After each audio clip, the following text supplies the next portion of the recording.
Ban সাহেব আপনার গেটটা অনেক সুন্দর করে সাজিয়েছেন, থ্যাংক ইউ সো মাচ। আমাদের কিন্তু আগে থেকে সবকিছু কিন্তু পাকাপোক্ত হয়ে গেছে, মানে টাকা পয়সার লেনদেন কিন্তু সব ক্লিয়ার। আমরা কিন্তু এই ফিতা কেটে কিন্তু ভিতরে ঢুকবো। না না, তা তো হবে না। মেয়ে নিতে এসেছেন আর টাকা দিবেন না? No money no honey. এই কি বলিস তোরা? No money no honey. ভাই চুপ করেন তো, বিয়েতে তো এমন হবে না, হলে তো বিয়ে ফিলটা হবে না। কিন্তু ভাই আমি একটা জিনিস বুঝতে পারছি, আমার বউ এখানে কি করতেছে? শরবত নিয়ে আসছে, একটা মান সম্মানের ব্যাপার না? বউ কি কখনো গেটে আসে? চুপ করে আন্দাজে বউ করছিস, কি বলিস? ও তোর বউ না, কেন তোর তো শালি। ভাই আমি ছবি দেখেছি না, এটাই আমার বউ। দেখছেন না কত সুন্দর, কত স্লিম, এটাই। আরে বাবা, ছবিতে তাকে দেখছিস, এটা হচ্ছে বড় বোন, এটা তো ছোট বোন। বোনরা সবসময় একরকম হয় দেখতে, তাই না? কি ব্যাপার দুলা ভাই, আপনারা এরকম ফিস করে কি বলছেন? জোরে জোরে বলেন, আমরাও শুনি। ভাই এটা কাজ করতে পারবেন? ঠিক আছে ভাই, আমি একটু আমার বউয়ের সাথে কথা বলতে চাই, একটু দেখা করে ব্যবস্থা করে দেন না। তোর কি মাথা খারাপ হয়ে গেছে? একটু পর কাজী সাহেব আসবে, বিয়ে পড়ানো হয়ে যাক, তারপর তোর বউকে দেখিস। ভাই আপনি জানেন না, আমার বিয়েটা হুটহাট করে হয়ে যাচ্ছে। বিদেশ থেকে আসতে আসতে এয়ারপোর্ট থেকে এখানে চলে এসেছি, এমন একটা অবস্থা। কিন্তু আরো ভালো, মনে করতে বাসা ঘরে ঢুকবি, বইয়ের ঘন্টাটা তুলবি, কাছ থেকে অপলক দৃষ্টি তাকিয়ে থাকবি। তারপরে ভাই আমি কথা না বলে বিয়ে করবো না, আপনি কোনো একটা ব্যবস্থা করে দেন। এরকম শেষা কেন রে? জীবনে মেয়ে দেখিস নাই? ভাই বাবা যদি জিজ্ঞাসা করে তাহলে বলবেন যে ওয়াশরুমে যাচ্ছি।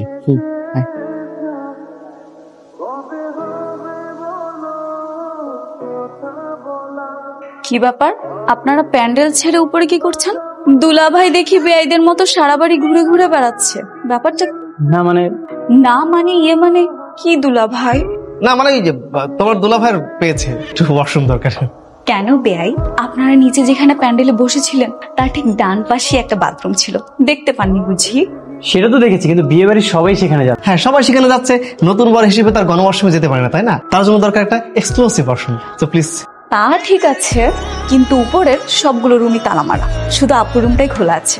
এই মুহূর্তে আপুর রুমে নিয়ে যাওয়াটা কি ঠিক হবে দুলা ভাই? হ্যাঁ আমি তো সেখানেই যেতে যাচ্ছি। না মানে তোমার আপু তো কিছুক্ষণ পর আমার বউ হয়ে যাবে, তো গেলে সমস্যা কি? চলো। তা ঠিক, কিন্তু কোনো কিন্তু নেই, তোমার দুলা ভাই না, আর তুমি নিয়ে গেলে কোনো সমস্যা নেই, বাড়িকে কিছু বলবে না। ঠিক আছে চলুন। দুলা ভাই এটা আপুর রুম, ভিতরে গেলে আপনাকে ওয়াশরুমটা দেখিয়ে দেবে, জান। তোমার আপু দেখালে তো হবে না, তোমাকে দেখাতে হবে। মানে? না মানে ওয়াশরুম দেখাতে হবে।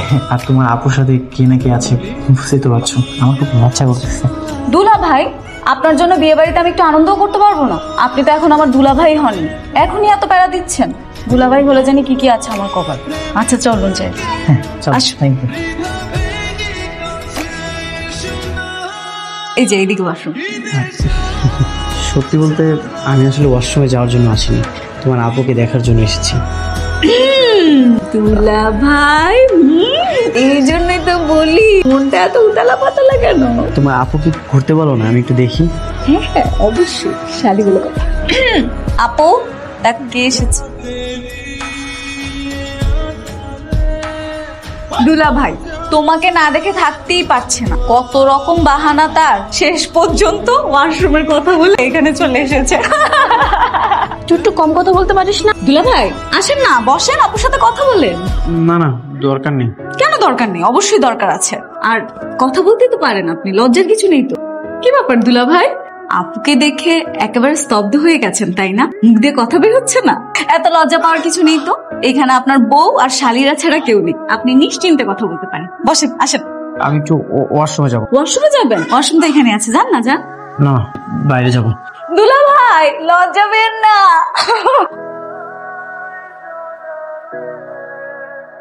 এদিকে যাচ্ছিস কেন? ওদিকে যাও। কি রে মুখ হোম হয়ে আছিস কেন? যাওয়ার সময় বউয়ের ঘরে ঢুকলে কত সুন্দর হাসি মুখ নিয়ে আসলে, বের হয়ে একদম হয়ে ভূত দেখছস? ভাই আমি বিয়ে করতে পারবো না, এই বিয়েটা বন্ধ করে একটু ব্যবস্থা করেন। তোর কি মাথা মুথা খারাপ হয়েছে? বিয়ে করতে পারবে না মানে কি? ভাই মেয়েকে আমার পছন্দ হচ্ছে না। আমি ভিতরে যে দেখি একটা আলুর বস্তা, আর কি দেখেছি জানেন? বিয়ে শাড়ি পরে রুটি আর কোলা খাচ্ছে। আস্তে কথা বল, তুই এটা আগে বলবি না? তুই বিয়ের আগে পিকচার দেখিস নাই? ছবি তো দেখেছিলাম, কিন্তু বাস্তবে যা দেখলাম একটা আলুর বস্তা। ছবিতে দেখলাম কত সুন্দর সুদর্শন, আর এখানে এসে দেখি আকাশ পাতাল পার্থক্য। দেখেন ভাই আমি বিয়েটা করতে পারবো না মানে পারবো না, তবে যার সাথে আমার বিয়ে ঠিক হয়েছিল আর ছোট বোনকে আমার পছন্দ হয়েছে, আমি তাকে বিয়ে করতে চাই। খুব মিষ্টি কথা বলেছিস। এটা যদি বিয়ে বাড়ির সব লোকজন জানতে পারে না, আমাদের বরপক্ষের লোকজনকে পিটাবে ইচ্ছা মতো। তারপরে ভাই আমি মেয়েকে বিয়ে করবো না মানে করবো না। দেখেন বাবাকে বোঝান ভাই প্লিজ, চলো আসেন। আমার কথা শোন শোন শোন। কি ব্যাপার নাবিল, তুমি এখানে কি করছো? আঙ্কেল ওই আপনার সাথে একটু কথা বলবো। কি বলবি বল। আঙ্কেল ওই একটু পার্সোনাল কথা বলবে তো, সাইডে যে। আর বিআই সাহেব, জি। আপনি কথা বলতে থাকেন আর আমি ওদিকটা দেখতেছি কাজী সাহেব কত দূর আসছে। নে বল, কি হয়েছে? বাবা তুমি এই বিয়েটা ভেঙে দাও, আমি এই বিয়ে করবো না। কি কি বলছিস এসব? এটা ফাজলামো করার সময় না নাবিল, যা গিয়ে বস। বাবা আমি ফাইজলামি করতেছি না, ওই মেয়েকে আমার পছন্দ হয়নি। পছন্দ হচ্ছে না কেন? বিয়ের আগে তো তোকে আমি ছবি দেখিয়েছিলাম তাই না? তখন তো কোনো আপত্তি করিসনি। বাবা ছবিতে দেখেছিলাম একরকম, এখানে এসে দেখতেছি আর এক রকম। ছবিতে দেখেছিলাম স্লিম সুন্দর, আর এখানে এসে একটা আলুর বস্তা দেখতেছি। না না বাবা, আমি এই বিয়ে করতে পারবো না। আশেপাশের লোক শুনলে কি বলবে? কয়েকদিন ডায়েট করলে ঠিক হয়ে যাবে, স্লিম হয়ে যাবে, যা। আমি এত কিছু জানি না, আমি এই বিয়ে করবো না মানে করবো না। আর তুমি যদি আমাকে বেশি প্রেশার দাও আমি পালিয়ে যাবো। কাজী সাহেব চলে আসছে, আপনাদের কথা যদি শেষ হয়ে থাকে তাহলে চলেন আমরা আগাই। দুলা ভাই, আপনি নাকি আমাদেরকে ডেকেছেন? হ্যাঁ ডেকেছি, তোমাদের তো কোনো খবরই নেই। তোমরা কিছু করবে না নাকি? করব? কি করব? তোমরা কিছু বুঝতে পারছো না তোমরা কি করবা? বিয়ে বাড়িতে শালীরা কি করে? বিয়ে বাড়িতে শালীরা তো অনেক কিছুই করে, আমরা আপনার জন্য কি করতে পারি? সব যদি আমি বলে দিই তাহলে মজাটা থাকলো কোথায়? আমরা তো বুঝতে পারছি না, তাই না? আপনিই বলেন। তোমরা আমার জুতা চুরি করবা, তোমরা আমার জুতা চুরি করে তারপর আমার কাছে টাকা চাইবা, আমি তোমাদেরকে টাকা দিব। ও এই কথা দুলা ভাই, দেখছেন না দুলা ভাই আমরা কত প্রেশারের মধ্যে আছি। কাজী সাহেব চলে এসেছে, বাবা বলেছে আপনাকে তাড়াতাড়ি রেডি করতে। আমাদের কত প্ল্যান ছিল, তাড়াহুড়োর জন্য কিছুই করতে পারি। তাই বলে তোমরা আমাকে এভাবে বঞ্চিত করবা? আমি সে কত স্বপ্ন নিয়েছিলাম যে তোমরা আমার জুতা চুরি করবে, আমি তোমাদেরকে টাকা দিব। আচ্ছা দুলা ভাই এত করে যখন বলছে, আচ্ছা দান তো দুলা ভাই, জুতাটা দান। নিজে থেকে জুতাটা দিয়ে দিল, ব্যাপারটা কি বুঝতে পারছি না কিছু। তো দাঁড়া দেখি কি করা যায়। এই নিন দুলা ভাই জুতাটা, মনে করেন আমরা চুরি করে আপনার কাছে দিয়ে গেলাম। এখন আপনি খুশি হয়ে আমাদেরকে কত দিবেন বলেন তো? এই তোরা কত চাস? দুলা ভাই আমাদের চাহিদা আবার অত বেশি না, মাত্র 5,000 টাকা দিলেই হবে। মাত্র 5,000 টাকা? আচ্ছা নাও, সব টাকাই রাখো। আমি কিছু বুঝতে পারছি না, ডান দিকে কুছ কালা লাগে না। নিবি? নাও নাও। উত্তরা 7 নম্বর সেক্টর নিবাসী মোহাম্মদ জয়নাল হকের ছেলের সাথে 10 লক্ষ টাকা দেনমোহর বুঝিয়া পাইয়া আপনার সম্মতি থাকলে বলুন কবুল। বলবা কবুল বল। আপু কবুল বলো। বলে ফেল মা, কবুল।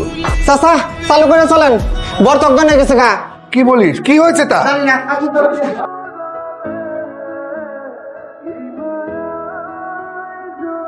রোগীর তো সবকিছুই ঠিকঠাক আছে, সমস্যাটা কি সেটাই তো বুঝতে পারছি না। আচ্ছা রোগীর পাশে এত লোক থাকা ঠিক না, প্লিজ আপনারা সবাই একটু বাইরে যান, রোগীর পাশে যে কোনো একজন থাকেন। শুনুন, রোগীর অবস্থা কিন্তু খুবই খারাপ, পেটের মধ্যে গ্যাস জমে আছে, মুখের মধ্যে পাইপ দিয়ে। না ডাক্তার সাহেব, আমি সম্পূর্ণ সুস্থ, ভালো আছি। সেটা আমি আগেই বুঝতে পেরেছি, তবে এরকম অসুস্থ হওয়ার নাটকটা কেন করেছেন আপনি? আসলে ডাক্তার সাহেব আমি বিয়েটা করতে চাই। সে অনেক ঘটনা। ডাক্তার সাহেব আপনার কাছে রিকোয়েস্ট, আপনি সবাইকে বলেন আমি অনেক অসুস্থ, 7 দিন আমাকে বেড রেস্টে থাকতে হবে। আমি যদি বিয়েটা করি আমি মানসিক রোগী হয়ে যাবো। আপনাকে রিকোয়েস্ট, আপনি এতটুকু রাখেন।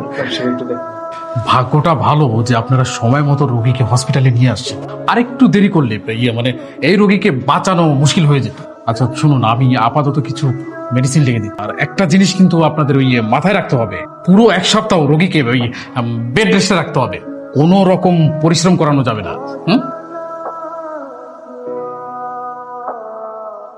এখন কেমন লাগছে দুলা ভাই? একটু ভালো। যাক আলহামদুলিল্লাহ। বিয়েটা তো 7 দিন পিছানো হয়েছে, আপনি আগে সুস্থ হন, তারপরে বিয়েটা হবে। বিয়ের আসরে ছেলেটা অসুস্থ হয়ে পড়বে। বাবা আমার কেন জানি খুব সন্দেহ হচ্ছে, একটা সুস্থ স্বাভাবিক মানুষ হঠাৎ করে কিভাবে অসুস্থ হয়ে যায়? এখানে সন্দেহের কি আছে? অসুস্থ তো হতেই পারে। মা তুমি সবকিছু খুব সহজভাবে কেন দেখো বলো তো?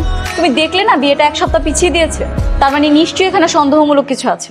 দেখ রে মা, কি বলবো, ওরা তো ছেলে পক্ষ, আমি জোর করে তো আর কিছু বলতে পারি না। তুমি বলতে পারো না তা ঠিক আছে, কিন্তু আমি। ও তুমি চলে আসছো? আমি তোমার জন্য কতক্ষণ ধরে ওয়েট করতেছি। আচ্ছা এখানে বসো। না না থাক, আমি বসবো না। আচ্ছা বলেন তো ঘটনাটা কি? কিসের ঘটনা বলো তো? এমন ভান করছেন যে আপনি কিছুই বুঝতে পারছেন না। আপনাকে দেখে তো কোনোভাবেই অসুস্থ মনে হচ্ছেন।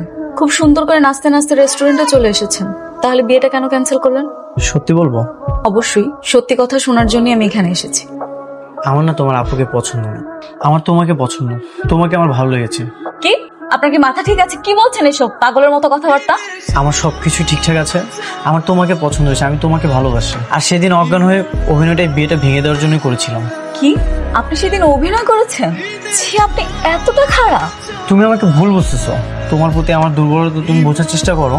আমি আপনার কোনো কথাই শুনতে চাচ্ছি না। আপনি এতটা খারাপ, আমার তো ভাবতে অবাক লাগছে। তোমার কি আমাকে পছন্দ হচ্ছে না? আপনার মুখ থেকে আমি আর একটাও আজে বাজে কথা শুনতে চাচ্ছি না। ধ্যাৎ, আমি কার সাথে এখানে দাঁড়িয়ে দাঁড়িয়ে বকবক করছি? আমি আগেই বলেছিলাম ছেলেটার মধ্যে কোনো ঝামেলা আছে। কত বড় বেয়াদব তুমি, চিন্তা করো বাবা। সবকিছুই বুঝলাম, ছেলে পছন্দ করেছ তো তাতে কি হয়েছে? আরে ছেলের বাবা তো তোর বড় বোনকে দিয়ে বিয়ে করাতে চায়। তোর সবকিছু কেমন জানি গোজামিল হয়ে গেল, এভাবে বিয়ের কাজ হয় নাকি? তাহলে বাদ দাও না মা। এই তুই চুপ কর। কেন আপু চুপ করবে কেন? ওই ছেলেটার সঙ্গেই তোর বিয়ে দিব আপু, তুই চিন্তা করিস না। আচ্ছা ঠিক আছে, আমি ছেলের বাবার সাথে কথা বলে দেখি তিনি কি বলে। উনি কি বললো সেটা জানার দরকার নেই, বিয়ে যেভাবে ঠিক করা হয়েছে সেভাবেই হবে। আমি বিয়ে না করলে কিভাবে হবে? বাবা আমি তো তোমাকে বিয়ে বাড়িতে থাকতেই তোমাকে বললাম, কেন আমি কি বিয়ে করবো না? সব মানুষ জানাজানি হয়ে গেছে, বিয়ের সবকিছু ঠিকঠাক। তোকে তো ডাক্তার দেখানো উচিত। বিয়ে ভেঙে দিয়ে বলছিস তুই পাত্রীকে না, পাত্রের ছোট বোনকে পছন্দ। ছি, এসব আগে জানলে আমি তোকে বিদেশ থেকে আসতে বলতাম না। বাবা এখন যদি বিদেশ থেকে চলে এসেছি, কিছু একটা ব্যবস্থা করো, নাহলে কিন্তু বিয়ে না করে আমি আবার বিদেশে চলে যাবো। বাবা প্লিজ একটা ব্যবস্থা করো। হ্যালো, কেমন আছো মোহনা? আপনি আপনি ফোন করেছেন কেন? আমি আমার বাবাকে তো মোটামুটি ম্যানেজ করে ফেলেছি। ম্যানেজ করেছেন মানে? কি ম্যানেজ করেছেন আপনি? আমার আর তোমার বিয়ের ব্যাপারে আমার বাবার সাথে আমি কথা বলেছি। আপনার তো সাহস কম না? আপনি ভাবলেন কি করে যে আমি আপনাকে বিয়ে করতে রাজি হব? রাজি হবে না কেন? আমি তো তোমাকে অনেক পছন্দ করি, আর আমরা দুজন মিলে অনেক হ্যাপি থাকবো। আপনার সাথে ভালো থাকার বিন্দু পরিমাণ ইচ্ছা আমার নেই। আপনি ফোনটা রাখেন। আচ্ছা তুমি আমাকে সবসময় শত্রু মনে করো কেন? একটু সুনজরে তাকাতে পারো না? যে ছেলেটা বিয়ে করতে এসে পাত্রীর ছোট বোনকে পছন্দ, তাকে সুনজরে দেখবো, এতটা খারাপ দিন আমার আসেনি। তার মানে আঙ্কেল এই বিয়েতে রাজি, তাই তো? হ্যাঁ, এখন মোহন এই বিয়েতে রাজি হলে আশা করি বিয়েটা হয়ে যাবে। কিন্তু তুই মেয়েটা সম্পর্কে যা বললি, আমার তো মনে হয় না মেয়েটা তোকে বিয়ে করবে। ওর ফ্যামিলিকে যদি কোনোভাবে ম্যানেজ করা যায়, তাহলে ওর ফ্যামিলি ওকে বিয়ে করার জন্য রাজি করাবে। দেখ শোন, বিয়েটা যদি একবার হয়ে যায় না, দেখবি প্রেম ভালোবাসা এমনিতে উতলা উতলাই পড়তেছে। মাঝখান থেকে অনেক কিছুই হয়ে গেল, কিন্তু এর মধ্যে কিছু সমস্যাও তৈরি হয়েছে। আমি আসলে আপনাদের কাছে এসেছিলাম একটা কথা বলার জন্য। ভাইজান আপনি একদমই শাই ফিল করবেন না, আপনার যা বলার আপনি মন খুলে বলতে পারেন। আসলে আমার ছেলেটা খুব আদরের। ও আসলে নাবিল আপনার বড় মেয়েকে বিয়ে করতে চাচ্ছে না। ও সেদিন আপনাদের ছোট মেয়েকে পছন্দ করেছে। মানে আমি চাচ্ছিলাম যে নাবিলের সাথে আপনাদের ছোট মেয়ের বিয়ে হোক। ছেলে যাকে পছন্দ করে তার সাথে বিয়ে দিতে পারলে আমার খুব ভালো লাগতো, এই আর কি। সেটা তো ঠিকই আছে, যেহেতু সংসার ওরা করবে, ওদের একটা পছন্দের গুরুত্ব তো আমাদের দিতেই হবে। কিন্তু আসলে আমি আপনাদের কাছে হাত জোর করে ক্ষমা চাচ্ছি। যদি সম্ভব হয় তাহলে নাবিলের সাথে আপনাদের ছোট মেয়েকে বিয়ে, আর তা না হয় আমাকে মাফ করে দিন। ঠিক আছে, আমি সম্মতি দিলাম। তোমরা নিজেরাই সব ঠিক করে ফেলবে, আমাকে একবার জিজ্ঞেসও করবে না? বাবা তোকে জিজ্ঞেস করার কি আছে? তোর বোন তো নিজে থেকে ওকে বিয়ে করতে চাচ্ছে না, আর ওই ছেলে যেহেতু তোকে পছন্দ করেছে, আমি তো সমস্যা দেখতেছি না। সমস্যা আছে, আমাকে পছন্দ করতে হবে, আমারটা জিজ্ঞেস করবে না? বল, তোর বোনের মতো তোর একটা বয়ফ্রেন্ড আছে? এটা কেমন কথা মা? বয়ফ্রেন্ড কেন থাকতে যাবে? দেখ, আর ঝামেলা করিস না রে মা, এমনি বিয়েটা নিয়ে অনেক নাটক হয়ে গেছে। তার মানে তোমরা? আমরা কি? তার মানে আমরা যেই ছেলের কাছে তোকে বিয়ে দিতে চাচ্ছি, সেই ছেলেকে তোর বিয়ে করতে হবে। চলো। মিরপুর নিবাসী আমজাদ সাহেবের ছোট কন্যা মোহনা আক্তারের সাথে 15 লক্ষ টাকা দেনমোহর বুঝিয়া বিবাহের আপনার সম্মতি থাকবে? বলো বাবা, কবুল? আলহামদুলিল্লাহ কবুল। আলহামদুলিল্লাহ। উত্তরা 7 নম্বর সেক্টর নিবাসী মোহাম্মদ রমজান হকের ছেলের সাথে 15 লক্ষ টাকা দেনমোহর বুঝিয়া পাইয়া এই বিবাহে আপনার সম্মতি থাকলে বলুন মা, কবুল? কবুল বলো মা। কন্যা তো অজ্ঞান হয়ে গেছে। থামেন, আমি বিষয়টা দেখছি, নিশ্চয়ই কোনো গোলমাল আছে। আঙ্কেল শোনেন, আমি রহস্যের গন্ধ পাচ্ছি, একটু সময় দেন আমাকে। দেখছেন আঙ্কেল, বলছিলাম না পালস চলছে, একদম ঠিক আছে। দেখলে তোমার মেয়ের কারবার নাটক করে। কাজী সাহেব, নীরবতা যদি সম্মতির লক্ষণ হয়ে থাকে, তাহলে এই যে ওর অজ্ঞান হয়ে যাওয়াটা, এটাও কিন্তু একটা সম্মতির লক্ষণ। আপনি আগান, বিয়ে ওকে করতেই হবে। আপনি শুরু করেন। বাবা বাবা আমি তো অসুস্থ, আমাকে হসপিটালে নিয়ে যাও তোমরা। কি বললাম দেখছো না, নাটক করতেছে। যতই নাটক করো, বিয়ে তোমাকে করতে হবে। কাজী সাহেব, বাকিটা শেষ করেন। কবুল বল। এই বিয়ে তোকে করতেই হবে, বলে ফেল কবুল। কবুল বল। কবুল কবুল কবুল। কি ব্যাপার, এখনো বসে আছো কেন? করবা না? কি কি বলছেন আপনি? কি করবো আমি? সালাম করবে না? এটা হচ্ছে নিয়ম, বাসর করে সালাম করতে। পারবো না, আপনি বসে পড়ুন। আমি সালাম করতে পারবো না আপনার। এখনো তুমি রাগ করে আছো? না না, আমি একদম রাগ করিনি। দেখতে পাচ্ছেন না আমি আনন্দে গদগদ হয়ে আপনার জন্য বসে আছি, অপেক্ষা করছি। সেটা তো তোমাকে দেখেই মনে হচ্ছে তুমি অনেক আনন্দে আছো। বাকিটা আস্তে আস্তে হবে। কি কি হবে আস্তে আস্তে? প্রেম ভালোবাসা। চিটার কোথাকার, বাটপাড়ি করে বিয়ে করেছেন আবার প্রেম ভালোবাসা করতে চান, তাই না? দেখো, তোমাকে আমি মন থেকে পছন্দ করেছি, এই জন্য সবাইকে রাজি করিয়ে তারপর তোমাকে আমি বিয়ে করেছি। আমার মনের মধ্যে কিন্তু কোনো ভেজাল নেই। আচ্ছা সত্যি করে বলো তো, তুমি আমাকে প্রথম দেখায় পছন্দ করোনি? আমি জানি তুমি যে আমাকে পছন্দ করেছো, তুমি তোমার আপুর ভাই বলতে পারোনি। এখন সত্যিটা বলো, এখন তো বিয়ে হয়ে গেছে।